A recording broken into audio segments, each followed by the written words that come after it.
بسم اللہ الرحمن الرحیم۔ شروع اللہ کے نام سے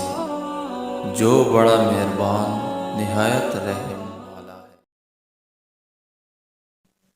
رونگٹے کھڑے کر دینے والی حدیث حضرت ثوبان رضی اللہ تعالیٰ عنہ سے روایت ہے کہ رسول اللہ صلی اللہ علیہ وآلہ وسلم نے ارشاد فرمایا، میں اپنی امت میں سے یقینی طور پر ایسے لوگوں کو جانتا ہوں جو قیامت والے دن اس حال میں آئیں گے کہ ان کے ساتھ تہامہ پہاڑ کے برابر نیکیاں ہوں گی، تو اللہ عز و جل ان نیکیوں کو ہوا میں منتشر ہو جانے والا غبار بنا کر غارت کر دے گا۔ تو ثوبان رضی اللہ تعالیٰ عنہ نے عرض کیا،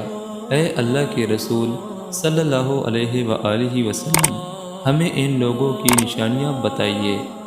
ہمارے لیے ان لوگوں کا حال بیان فرمائیں، تاکہ ایسا نہ ہو کہ ہم انہیں جان نہ سکیں اور ان کے ساتھ نہ ہو جائے۔ تو رسول اللہ صلی اللہ علیہ وآلہ وسلم نے ارشاد فرمایا، وہ لوگ تم لوگوں کے دینی بھائی ہوں گے اور تم لوگوں کی جلد ظاہری پہچان اسلام میں سے ہوں گے، اور رات کی عبادت میں سے اسی طرح حصہ لیں گے جس طرح تم لوگ لیتے ہو، یعنی تم لوگوں کی ہی طرح قیام اللیل کیا کریں گے، لیکن ان کا معاملہ یہ ہوگا کہ جب وہ لوگ اللہ کی حرام کردہ چیزوں اور کاموں کی تنہائی میں